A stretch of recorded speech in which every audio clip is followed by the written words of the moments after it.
I want to present you today the ultimate flavor here from Thailand.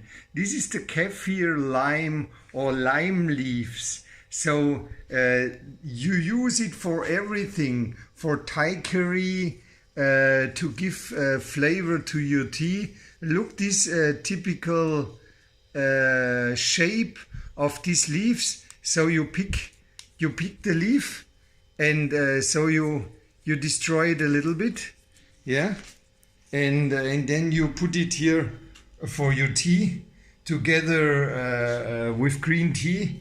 It gives you a wonderful taste, or for every food you want to eat. And this smells so good even when you have it here in the room. And this is one of the most important spices here in Thailand. I recommend you to buy it, to use it. Even you can eat a bit of it only in your mouth, and you have this wonderful lemon taste.